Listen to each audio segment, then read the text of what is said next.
We're going to South Bend. We're going to be there Thursday and Friday. Oh yeah, it's a doozy, buddy. How do they treat you when you go to South Bend?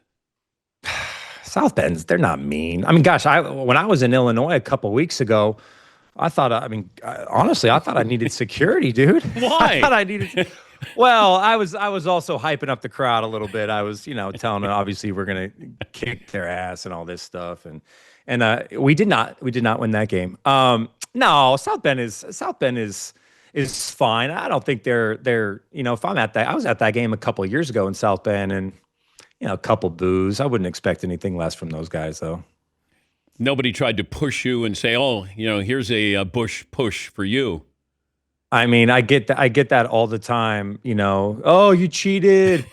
You Bush. I'm like, guys, this happened. I think this is a 20-year anniversary. I think that's the 20-year It anniversary. I'm is. like, guys, It is. guys, come on. Can we get it? Can we, I mean, Brady Quinn. I know he's Yeah. a frequent on the show. Brady Quinn. It's like, come on, guys. Can we move past this?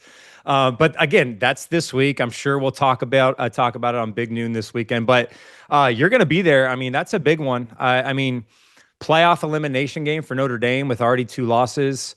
USC can lose this and obviously still win out and make a playoff. I would imagine a 10-2 USC team is in, but they still have Oregon on the road. They have a much more difficult path and schedule than Notre Dame. Notre Dame wins this, I think they're coasting to a 10-2 playoff spot. I really do.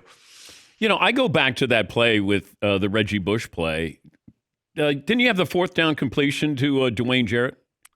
Yeah, that was 4th and 9. And people don't focus. I think the Bush push overshadows that fourth down play, that conversion. Well, there's a couple plays. The 4th down for sure. The 4th and 9. Well, it's 3rd and 20, and I remember, and there's a great clip. It's me and Sark and Pete on the sideline, and the whole thing was right. Just get half back. If it's not there, check down to Reggie. Let him go get some yards, and at least 4th and 9 is manageable, with our guys. And anyway, and I've told this story, but it was one-on-one, throw it up to Dwayne, and again, that ball an inch either way, it's an incomplete, and we lose the game. It was just one of those plays, right? We executed at a high level. I say this all the time. Dwayne was not fast. Thank God he got hawked at like the 20-yard line, because if we score right there, there's still a minute left. Brady going to lead them down, and they're going to win the game. So he gets hawked at the 20. The one hidden play in that, Dan, that I always say, there was a 3rd down and 4 or 5 down there.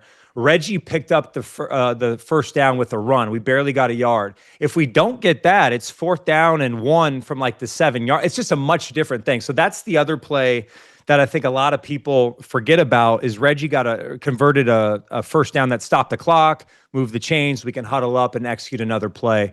Well, you had the fumble at that, if it stays in bounds, we lose. Then you lose. Yeah, Dan, there's a lot, there's a lot of ifs in that game, but we ended up winning, so it's all that matters. Do you hold that over Brady Quinn's head? Oh yeah.